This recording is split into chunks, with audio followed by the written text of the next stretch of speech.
Hello and welcome to On Point. I'm Roy Azoulay. The lesbian, gay, bisexual, transsexual, and queer community, or LGBTQ, despite receiving increased recognition in our society, is still surrounded by ambiguity.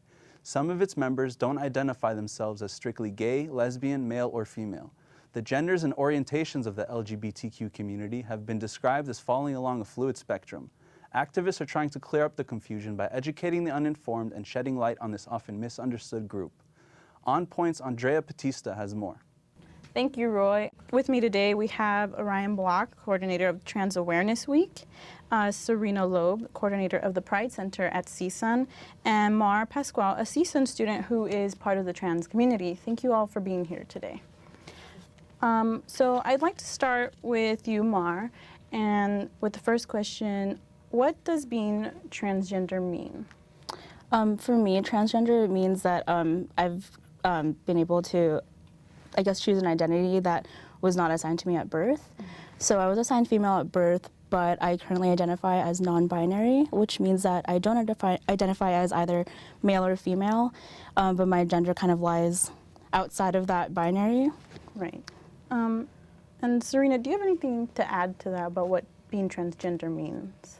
And so typically, like if I do awareness training, I talk about transgender. Trans can be an umbrella term for anybody whose sex assigned at birth doesn't match their gender identity of how they see themselves. Okay. And so there's lots of different identities under there, including non-binary, genderqueer, transgender. Okay. And Orion, you prefer not to be labeled. So can you explain that a little bit to us? Well, when we're thinking of gender, we usually think of men or women, and I do not identify as either of those because those are our labels that we have. Under the transgender umbrella, we have other labels, but again, I'm not just not a big label person, so I just feel like I'm kind of transcending gender by not buying into any of that. And I do what I want. It makes my life easier in some respects and harder in other respects because sometimes other people see me as something that I don't see myself as. Okay. And Mar, so you just actually answered it right now, but how do you like to be identified, and what are like the pronouns you use when you're identifying yourself to others? Yeah, I do identify as non-binary. The pronouns that I use for myself are they, them, which are gender neutral. So instead of saying like, she went to the store, you'd be like, they went to the store. Mm-hmm. And what about you, Orion? What pronouns do you use? So I use something a little bit different. I use Z, which is actually Hebrew for referring to a non-binary person, and here, which is a combination of he, his, and hers. Mm-hmm. And do you know, there are a lot more pronouns out there that people use, right? Yes. Can you name a few for us, maybe, if there's any more? There is they, them, but some people just prefer to be called by their own name, mm-hmm. and that's actually really common. There is also a difference in how people say Z, like some people spell it Z-E-E or S-I-E, and that's kind of just written terms. And I know that some people actually use the term when we're saying Mr. or Mrs. or Miss, they use mix as like like, what do you call it, a prefix to their name. Kind of mix it together, mm-hmm. make their own. Yeah, no, it's actually mix, MX. Oh, okay. Yeah. Okay. Sarina, can you walk us a bit through the spectrum of how people identify themselves within their gender and their sexuality? Well, I think that, gender and sexuality are two different things. Mm-hmm. And so, somebody could be transgender or cisgender. And so cisgender really just means somebody who's not transgender. So for example, I identify as cisgender, meaning that my sex assigned at birth was female and I identify as a woman. So those are aligned for me. But that has nothing to do with who I'm attracted to. Okay. And so those are two separate things.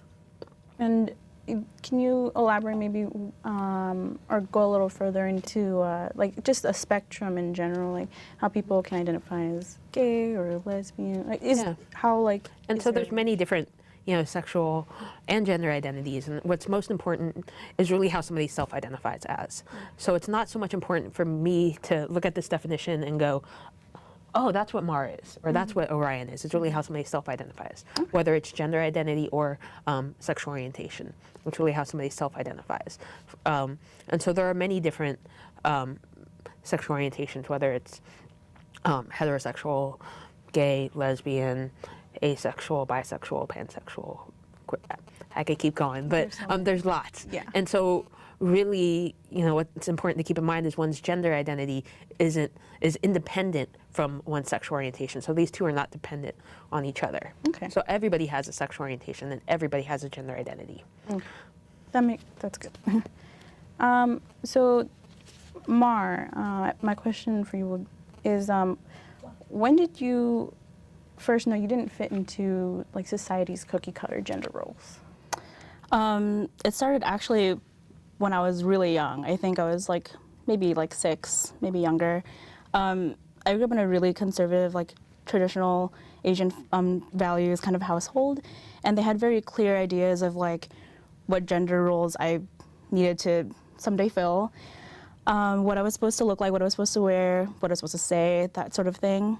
And I just felt very restricted by all of that. And I think at the time when I was 10, maybe younger, I started going by Chris. And at the time I identified as a boy, but to myself, I'd never really disclosed that to my parents because I don't think it would make them happy. But so I think really young, I was already experimenting with gender. And then high school, I did a lot of binding and packing. And then after high school, and when I started college, I kind of started experimenting with femininity and masculinity and trying to blend the two together. You said in high school you experimented with binding and packing. Can you explain that for some of our viewers who might not know what that means? Yes. So before I understood what the terms genderqueer, non-binary meant, I had a very binary way of looking at gender as well. I only thought that you could be a male or a female. I didn't know that you could exist outside of those two things. So I identified as a boy when I was for a large amount of my childhood. And so for binding and packing, I would bind my chest before I knew what safer methods where I used tape, just because it was accessible to me.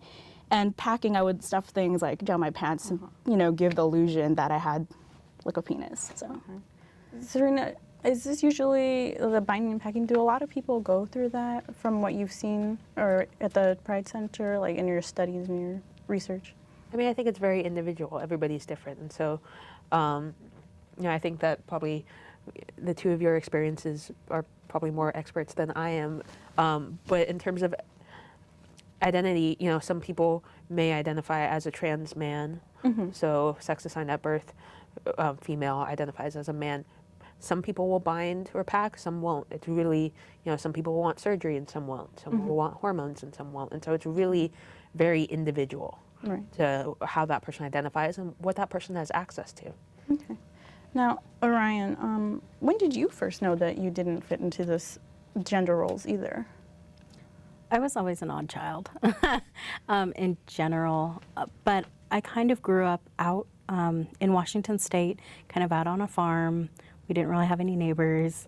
So I kind of got away with wearing, no shoes and running around in jeans and a t-shirt and that kind of being the thing that I was allowed to do. But as soon as I, was going to school, I would have to kind of curtail a little bit. And then, of course, for church, the dresses and things came out, which I was very specific and picky about it. I wanted it to be a costume. So it's not like I could just wear a dress. I wanted this sailor outfit with the hat and gloves. And because to me, it was I'm putting on this costume to go to this thing, not because I'm wanting to wear this pretty dress because everybody's going to say, oh, you look so cute. So it was kind of I'm playing this part. And that's kind of how I've gone along in my whole life. I still feel that way when I have to dress up for work or when I have to, even with my shirt, it's my Pride Center shirt, for work. It is not my thing that I totally love to wear all the time, although it is comfortable, but it's my uniform that I wear. But I have other uniforms when I'm in AS. I wear my tie and my collared shirt and my, slacks and things. Or sometimes I will put on a dress and makeup and things like that for other things. Like today I have makeup on. Right. And how did you, when you were discovering who you were, how did those feelings, how did it make you feel? Like, were you confused, or when you were growing up, or did you just were accepting of who you are? I was really excited. I mean, it was hard because I was in a very religious household, so there were certain things expected of me, as all households have certain things expected of their children. But I found people that I could look up to. Like, I found out very early on about Joan of Arc, which was like one of my things. I was like, well, she put on armor and rode a horse and, did things that weren't her specific things that she was supposed to do for her gender. She was later killed for, of course.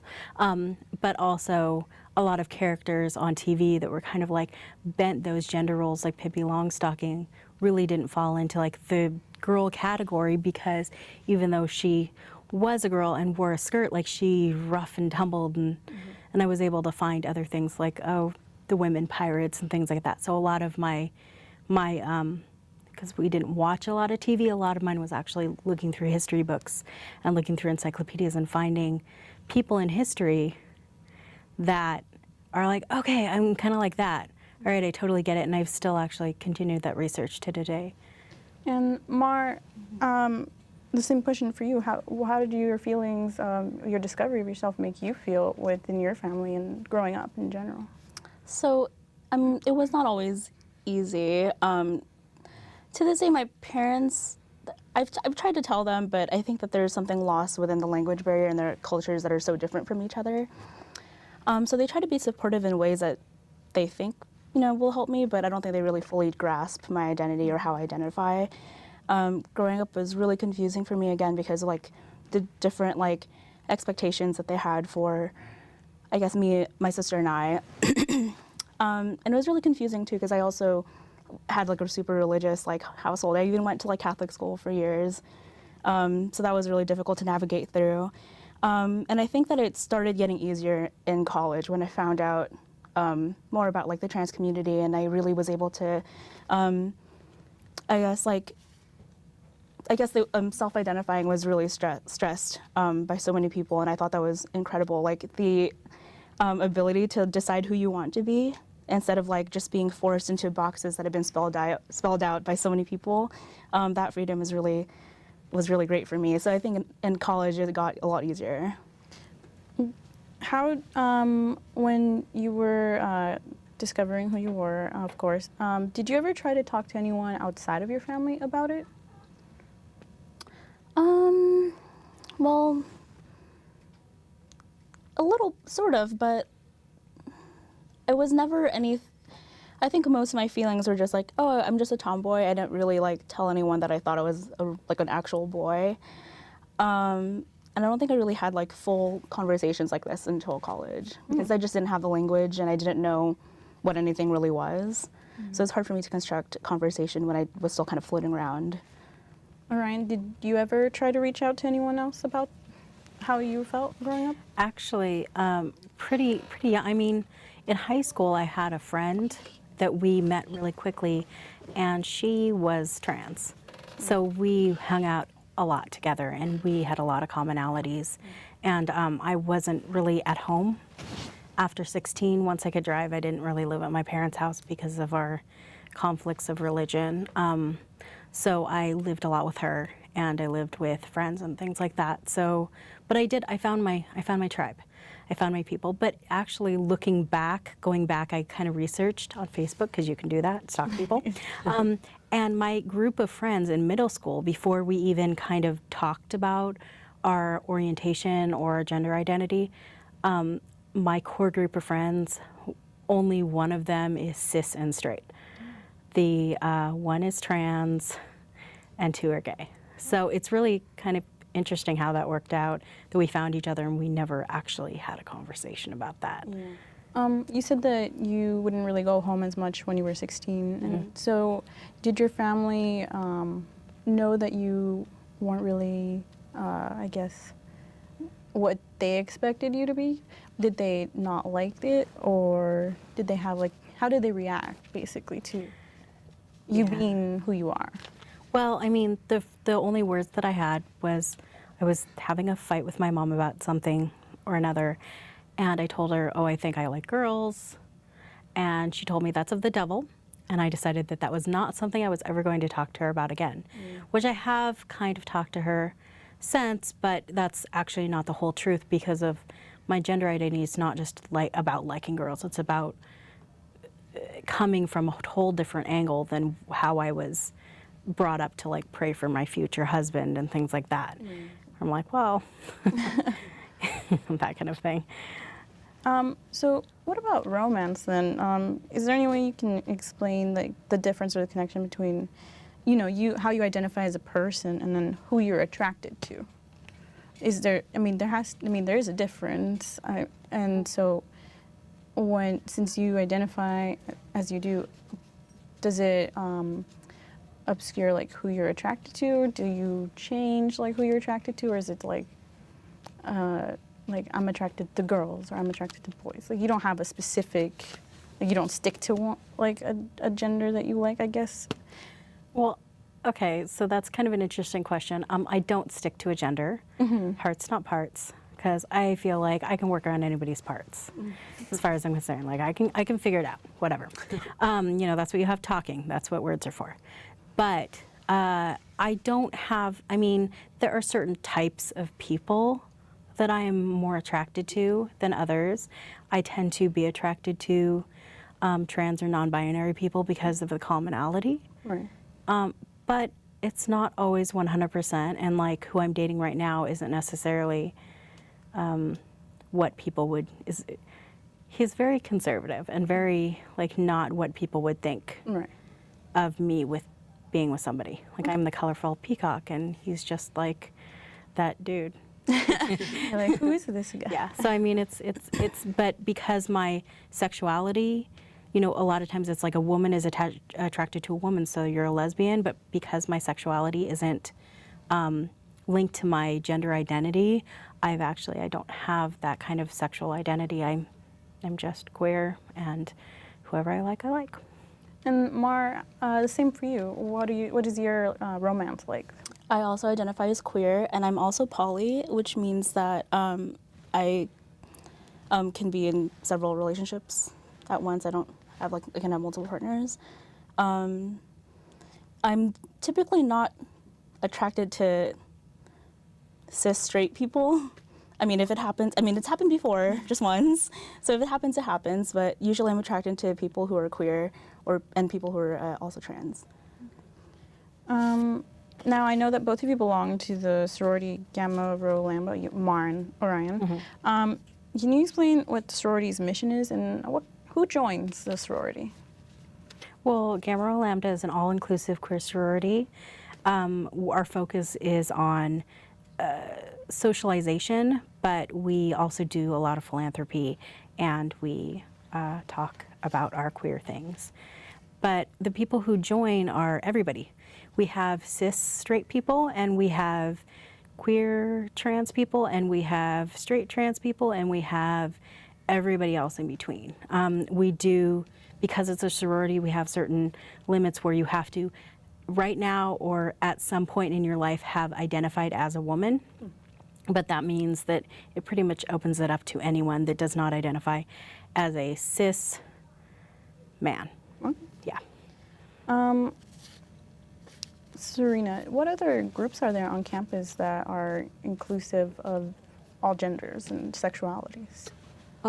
There's many different, in addition to the Pride Center, which is a department within the University Student Union that has many different programs.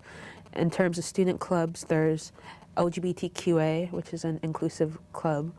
And then there's lots of other clubs that do a lot of collaboration with LGBTQ topics, like the F Word, which is a feminist club, is inclusive. Mecha's done a lot of collaboration with the Pride Center on different events. So there's lots of different clubs that will collaborate on LGBTQ type events. And this next question is for everyone. The LGBTQ community seems to embrace each other very well, but has there ever been any discrimination within the community towards trans people? Whoever wants. Orion, do you want to? Could start. I definitely think that there's not a lot of visibility for trans individuals. And if you wanted to take a look at this past year alone, there have been some really, really malicious, horrible, demeaning acts of violence that were done towards people in the trans community, especially in the Black trans women community. There were, I think, like 8, or were there 10? I think there were 8 or 10 like murders just this year alone. And that sort of thing doesn't really get a lot of visibility, especially if you're a trans person of color. So I definitely think that there is, I don't want to say necessarily there's discrimination that happens within the community. I mean, perhaps there is, but I don't think that there's an equitable kind of representation that's there. Sarina, do you have anything to add to that? Yeah, no, I definitely agree, and I think that there's this misconception that, like, when we lump all the letters together, LGBTQ, that if you identify as one of the letters, you understand all the other letters, and that's not the case. Mm-hmm. You know, for many, it's, or I'll just say for myself included, it's a learning process. I don't identify with all the letters in the acronym, and so it's about learning how to be an ally to the other letters. Okay. Orion, do you have anything to add to that? Well, just know that when we're talking about LGBTQ, what rises to the top many times are the wealthy, white, gay men, which is kind of follows our hierarchy of this country. And they get the most voice, they speak on behalf of when they're not speaking on behalf of. And I'm not going to say it's all across the board, I'm just saying it happens a lot.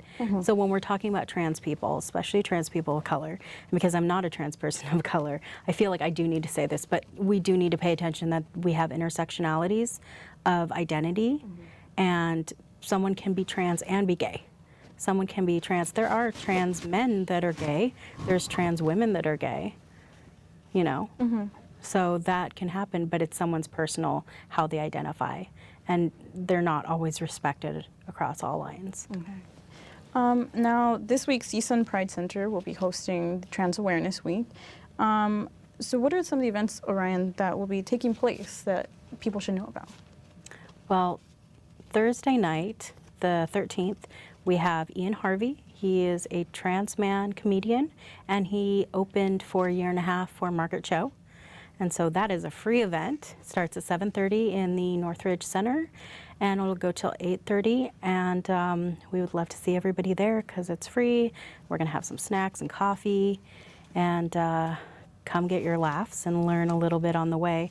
We also have several Trans 101s. You can learn about language, and those are going on all week. And we have Alpha Omega Nu, which is a trans men's fraternity that's coming to speak. But all of the events that are going on can be found on, is it TAW? Yeah, www.csuntaw.com. Yeah. I want to segue into pop culture for a little bit Sure. Before we end the show. So today's pop culture seems to accept and embrace the trans community with a few shows like Orange is the New Black with characters like Laverne Cox, who she portrays on the show, and Transparent, the new show on Amazon. How do you think these shows represent trans people? Do you want to start first? I mean, I am very excited to see more honest representations of trans people. I mean, they've always been in things like SUV and things like that. But when we're actually looking at how they're portrayed, it's always like the prostitute or the drug addict or the drug dealer or something like that, when it's not really giving an accurate portrayal of like, we're multidimensional type people. And when we're talking about trans people being shown, we're only talking about trans women or trans men, more trans women that are being shown, and we're not talking about genderqueer people at all. So that's one community that really isn't represented. And Mar, do you have anything to add to that? So I definitely will second what Orion said, that there have been representations of trans people, but they've been like mostly demeaning representations. They've like mocked the community, or they use really derogatory like terms that kind of perpetuates the idea that like trans folks are unworthy of being respected, or and it is ultimately really harmful to the community. And yes, they're just words, but words can be violent sometimes. So it's really refreshing to see shows like Orange is the New Black and Transparent kind of give a more accurate portrayal of trans people. What do you want people to understand about the trans community? Orion? Well, I would love, especially with our events this year in Trans Awareness Week, a lot of intersectionality. So we have someone speaking on Two-Spirit or the indigenous culture, Native American. And we have people coming from, we have a Chicano deaf trans man coming and speaking. And we just want to really focus on, it's not just the white culture that, it mirrors our community here on campus. It mirrors our community in the LA area, and there's something for everybody, whether it's entertaining, whether it's a theater, or it's just a lecture. Sarina? I mean, I think Orion said it well, of really having the campus community learn more about the trans community, and also learn about that it is such a large, diverse community, that there isn't one way to be trans or one way to identify within the community. There's lots of different identities and backgrounds. And Mar, what do you want people to understand about the transgender community? Yeah, I think intersectionality has been expressed multiple times throughout the interview, and I just want to also say that is a term that was coined by a Black feminist named Kimberly Crenshaw, and she coined the term because she wanted to express that there is a difference between everyone's struggles, but we can stand in solidarity with each other as well. And Trans Awareness Week is really great. I think that a lot of the events showcase multiple identities within the trans community. It doesn't come from like the typical like white Western kind of like binary trans perspective. It kind of showcases a spectrum of different identities, complex stories and experiences.